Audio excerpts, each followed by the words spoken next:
आज मी आली आहे आपल्या दिबा पाटील एअरपोर्ट म्हणजेच नवी मुंबई इंटरनॅशनल एअरपोर्टवरती. पंतप्रधान नरेंद्र मोदींच्या हस्ते नुकतंच या एअरपोर्टचं इनॉग्रेशन झालं होतं. तर मी सुद्धा पहिल्यांदाच इथे आली आहे. त्यामुळे खूप एक्साइटेड आहे आणि तुम्हाला सुद्धा या एअरपोर्टची झलक दाखवणार आहे. तुम्ही जर पहिल्यांदा विमानानं प्रवास करत असाल तर कोणती काळजी घ्यायची आहे, कोणते डॉक्युमेंट्स सोबत घ्यायचेत, तिकीट कसं बुक करायचंय, कोणत्या वस्तू तुम्ही सोबत घेऊन जाऊ शकता, ही सगळी माहिती यात सांगणार आहे. त्यामुळे शेवटपर्यंत नक्की पहा. हा एअरपोर्टचा मेन गेट आहे आणि इथे या सगळ्या ट्रॉली ठेवलेल्या असतात. तुमच्याकडे ज्या काही बॅग्स आहेत, जड सामान आहे ते तुम्ही इथे ठेवू शकता आणि ह्याच बॅग घेऊन तुम्हाला आतमध्ये एंट्री करायची आहे. गेटवर सिक्युरिटी एकदम टाईट असते आणि तुमच्याकडे जे ऑनलाईन तिकीट आहे आणि प्लस तुमचा आयडी प्रूफ हे सगळं इथे चेक केलं जातं. आता हे चेक केल्यानंतर आम्ही आतमध्ये आलो आहोत. असं वाटतंय परदेशात कुठेतरी एखाद्या मोठ्या मॉलमध्ये आम्ही आलो. म्हणजे इतकं सुंदर एअरपोर्ट वाटत होतं. माझी फ्लाइट अगदी सकाळी 8:55 ची होती काहीतरी आणि तुम्हाला 2 तास आधी एअरपोर्टवर यावं लागतं. जर तुमची 9ची फ्लाइट असेल, तर तुम्ही 7 वाजेपर्यंत एअरपोर्टवरती असायला हवं. कारण की बॅग चेकिंग असतं, सिक्युरिटी चेक असतं आणि बऱ्याचशा गोष्टी असतात. त्यामुळे तुम्ही लवकर यायलाच हवं आणि तुम्ही तुमची फ्लाइट जेव्हा आहे त्याच्या 55 मिनिटांआधीच सगळं जे चेकिंग वगैरे तुमचं झालेलं असावं लागतं. तुम्ही जर ऐन वेळेला गेलात तर तुम्हाला प्रवेश नाकारला जातो. त्यामुळे वेळेआधी इथे जाणं बंधनकारक आहे. इथे वेगवेगळ्या एअरलाइन्सच्या कंपन्या ज्या आहेत त्यांचे काउंटर्स इथे असतात. तुम्ही ज्या कंपनीचं तिकीट बुक केलेलं आहे त्या ठिकाणी तुम्हाला जायचंय आणि तुमची बॅग चेक करायची आहे. तिकीट तुम्हाला ते देतात. प्लस सीट नंबर तुम्हाला इथे प्रोव्हाईड केले जातात.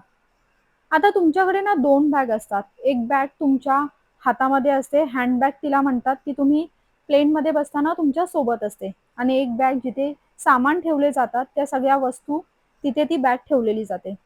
आता त्या बॅगेचं वजन 15 किलोपर्यंत असावं आणि जी हातामध्ये तुमची बॅग आहे ती 7 किलोपर्यंत तुम्ही ठेवू शकता. जर बॅगेचं वजन ह्याच्यापेक्षा जास्त झालं तर तुम्हाला एक्स्ट्रा पैसे मोजावे लागतात. त्यामुळे काहीही न लागणाऱ्या वस्तू घेऊन जात बसू नका. नाहीतर तुम्हाला एक्स्ट्रा पैसे द्यावे लागतील. आणि आता तुमची मेन सिक्युरिटी इथून चालू होते चेक. तुमच्याकडे ज्या काही वस्तू आहेत, तुमचा मोबाईल आहे किंवा तुमच्याकडे चार्जर आहे, कॅमेरा वगैरे असतील, तर हे सगळं तुम्हाला इथे त्या ट्रेमध्ये ठेवावं लागतं आणि ते त्या मशीनमधून जातं. यानंतर तुम्ही जर शूज घातलेले असतील, ते ते शूज सुद्धा काढून चेक केले जातात. जे मेन्स आहेत, तर त्यांचे बेल्ट सुद्धा इथे चेक केले जातात. खूप हाय सिक्युरिटी इथे असते. यानंतर तुम्ही जिथे तुमची आता फ्लाइट आहे, जे गेट तुम्हाला दिले जातात, त्या गेटमधून तुम्हाला आता जायचंय, जिथे तुमची फ्लाइट असते. आता मेन आतमधल्या साईडला आपण आलेलो आहोत एअरपोर्टच्या. म्हणजे आधी आपण काउंटरच्या इथे होतो, आता आपण आतमध्ये आलेलो आहोत. तिथे आतमध्ये सोफाज, चेअर सगळ्या ठेवलेल्या आहेत पॅसेंजरला बसण्यासाठी. यानंतर इथे वेगवेगळे शॉप्स आहेत, कॅफेज आहेत, तिथे तुम्ही बसून वेट करू शकता. पण एअरपोर्टवरचं जेवण इतकं महागडं आहे तुम्हाला काय सांगू. आता संसदेमध्ये राघव चड्डाने जो आवाज उठवला होता की उडान यात्रा जो कॅफे आहे तो सगळ्या एअरपोर्टवरती सुरू करावा, पण इथे तो नव्हता. त्यामुळे बरंचसं जेवण इथे महाग होतं. 550 रुपयांपासून तुम्ही साधं छोटंसं सँडविच जरी घ्याल ना तरी ते 500-600 ला होतं आणि चहा तर 250 रुपयांपासून स्टार्ट होता. त्यामुळे सर्वसामान्यांच्या आवाक्याबाहेरही होतं. पण एअरपोर्ट इतकं मस्त डिझाइन केलेलं आहे आणि वाइब्सच इतक्या मस्त होत्या ना इथल्या, काय सांगू तुम्हाला. आणि शॉप्स होते, मोठ्या-मोठ्या ब्रँड्सचे, जे ब्रँड्स आपल्याला माहीत नाहीयेत ते सुद्धा शॉप्स इथे होते. बऱ्याचशा दुकानांचं अजून इथे कामही सुरू आहे आणि आम्ही अगदी सकाळी इथे होतो त्यामुळे काही दुकानं बंद सुद्धा होती. आणि लॉन्च पण इथे आहे, पण ते पूर्ण क्षमतेने सुरू झालेलं नाहीये. आणि या गाडीने सुद्धा तुम्ही तुमच्या गेटपर्यंत जाऊ शकता. म्हणजे जिथे तुमची फ्लाइट असते, ती फ्लाइट आणि एअरपोर्टचं डिस्टन्स जरा जास्त असतं. तर बऱ्याचदा जे वयोवृद्ध आहेत किंवा लहान मुलं आहेत त्यांना चालणं कठीण जातं. तर अशा लोकांना ह्या गाडीमधून घेऊन जातात. आता आम्ही आलो आहोत ह्या गेटजवळ. आता हे गेट नंबर जे आहेत ते आपल्या तिकीटवरती लिहिलेले असतात. तर ह्या गेटच्या इथे तुम्हाला जायचंय, तिथे तुमची फ्लाइट असते आणि तिथून तुम्हाला एंट्री दिली जाते. आणि ह्या साईडला सुद्धा बरेचसे कॅफेज वगैरे होते. तिथे शॉपिंगसाठी सुद्धा अनेक पर्याय असतात. बुक स्टॉल्स असतात, इंटरनॅशनल ब्रँड्सचे चॉकलेट्स, त्याची मोठी-मोठी दुकानं इथे आहेत. आता आपण रनवेच्या ठिकाणी आलेलो आहोत, की जिथे आपल्याला ॲक्चुअल फ्लाइट येते. एरोप्लेन जिथे येतात त्या साईडला आपण आलेलो आहोत आणि तिथे सुद्धा वेटिंग एरिया आहे. ज्या फ्लाइट जिथे-जिथे लागतात त्या ठिकाणी आता इथे पॅसेंजर्स वेट करत असतात. तुमची फ्लाइट जर 8 वाजता असेल, तर तुम्ही 6:15 वाजता इथे टच असायला हवं. जर तुम्ही उशिरा आलात, तर मग तुम्हाला इथे प्रवेश नाकारला जातो. त्यामुळे फ्लाइटमधून प्रवास करताना वेळेचं भान असणं खूप गरजेचं आहे.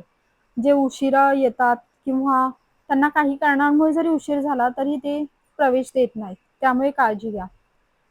आता तुमची जी मोठी बॅग असते, की जे सामान ज्या ठिकाणी ठेवतात तिथे जात असते, तर त्याच्यामध्ये तुम्हाला चार्जर, पॉवर बँक किंवा जे इतर स्प्रे वगैरे असतात ते त्यामध्ये ठेवायचे नाहीयेत. जर तुम्ही ते त्यामध्ये ठेवले, तर तुमची बॅग जप्त केली जाते आणि ज्या वस्तू आहेत त्यासुद्धा तुम्हाला परत मिळत नाहीत. नाहीतर तुम्ही फ्लाइटने जायचात जिथे तुम्हाला जायचंय तिथे आणि तुमच्या बॅग्स ज्या आहेत त्या मेन बेस एअरपोर्टवरतीच राहतात आणि हे स्ट्रिक्टली फॉलो केलं जातं. त्यामुळे ज्या वस्तू घेऊन जायच्या नाहीयेत, जर तुम्हाला माहीत नसेल, तर त्या स्टाफला विचारा, की ह्या बॅगेमध्ये हे आहे, ते चालणार आहे का? जर नसेल चालत, तर ते तिथेच काढून ठेवा. लॅपटॉप, पॉवर बँक, चार्जर, इतर ज्या काही डिजिटल वस्तू आहेत, त्या तुम्ही तुमच्या हँडबॅगमध्ये कॅरी करू शकता. आता हा वेटिंग एरिया आहे. इथे सुद्धा वेगवेगळे शॉप्स असतात, चार्जिंग पॉइंट असतात. तिथे बसून आपापली कामं तुम्ही करू शकता. न्यूजपेपर ठेवलेले असतात, मॅगझिन्स असतात वेगवेगळ्या. त्या वाचून तुम्ही तुमचा वेळ घालवू शकता. बघा मी सुद्धा गेली आणि पटपट पेपर वाचले कारण की आता मी खूप बोर झाली होती. 3 तास आधी मी एअरपोर्टवरती आली होती, त्यामुळे बराचसा आता कंटाळा आला होता आणि ऐन सकाळ होती त्यामुळे झोप पण झाली नव्हती. आता ज्याची तुम्ही आतुरतेने वाट पाहत होतो, ती वेळ आलेली आहे. म्हणजे फ्लाइटमध्ये बसण्याची. म्हणजे फ्लाइटमध्ये बसायला मी खूप एक्साइटेड होती. पहिल्यांदा ॲक्चुअली माझं बसणं झालं होतं जेव्हा मी मनालीला जात होती. पण तेव्हा माझं असं होतं, की मला नाही बसायचंय. पण ट्रेनचे तिकीट्स ऐनवेळेला कॅन्सल झाले होते, कन्फर्म झाले नव्हते तिकीट्स. त्यामुळे मला तेव्हा जावं लागलं होतं. पण माझं अशीच इच्छा होती, की आधी मला माझ्या फॅमिलीला बसवायचंय, त्यांच्यासोबत बसायचंय. त्यानंतर मग मला माझ्या विमान प्रवासाला सुरुवात करायची. पण अगदी आपण जसा विचार करतो, जसं आपलं नियोजन असतं, तसं कधीच होत नसतं. त्यामुळे वेळेचे काहीतरी वेगळे प्लॅन्स असतात आणि ते वेळेनुसार पूर्ण होतात किंवा नाही होत.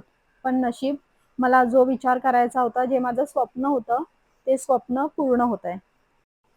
ही आमची एअर इंडिया एक्सप्रेसची फ्लाइट आलेली आहे, जी आम्हाला बंगलोरला घेऊन जाईल आणि बंगलोरला एक स्टॉप घेऊन त्यानंतर आम्ही नागपूरला जाणार आहोत. आता मी नागपूरला जाण्यासाठी फ्लाइटची निवड का केली? कारण की मला दीक्षाभूमीला भेट द्यायची होती आणि नागपूरमध्ये खूप चांगले-चांगले प्लेस आहेत, जे बुद्ध धर्माशी रिलेटेड आहेत, तिथे भेट द्यायची होती. कारण डॉक्टर बाबासाहेब आंबेडकरांमुळेच आम्ही इथे आहोत आणि त्यांना माझा पहिला विमान प्रवास जो त्यांना समर्पित करायचा होता. त्यामुळे मी नागपूरची निवड केली कारण की ट्रेननेही सहज जाता येतं नागपूरला, बसने जाता येतं, पण मला विमानानेच जायचं होतं. मात्र झालं असं, की मी विमानाचे तिकीट्स बुक केले आणि त्याच्या 2 दिवसानेच अजित पवारांचा अपघाती मृत्यू झाला. त्यामुळे आता विमानानं प्रवास करताना एक वेगळी धडकी भरत होती, जी एक्साइटमेंटपेक्षा आता भीती वाटत होती. त्यामुळे मी ही तिकीट कॅन्सल करत होती, पण कॅन्सल पॉलिसी नव्हती. त्यामुळे आता मला जाणं भागच होतं. आता इथे आम्ही जिथे आपली फ्लाइट आहे त्या ठिकाणी जातो आहोत. तिथे सुद्धा आता तिकीट चेक केले जातात. तिकीट जे दिलेले आहेत काउंटरवरती, त्याच्यावरती एक बारकोड असतो. तो बारकोड स्कॅन करून आतमध्ये प्रवेश दिला जातोय आणि इथे बसने आपल्याला फ्लाइटपर्यंत जायचं आहे. ह्या एअरलाईन्सच्याच बस असतात, त्या आपल्याला तिथे सोडतात.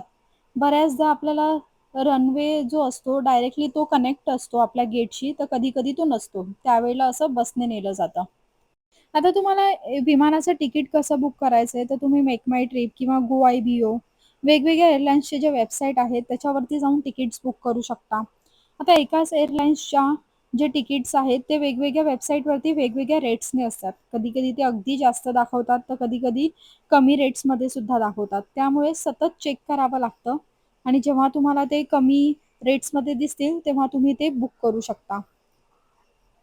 वेगवेगळ्या कंपन्यांचे बघा इथे फ्लाइट उभ्या आहेत आणि भल्या मोठ्या त्या दिसतात बाबा. असं वाटतं की खेळण्यामधले जे विमान आहेत ना, तेच मोठी साईज करून इथे उभे केलेले आहेत.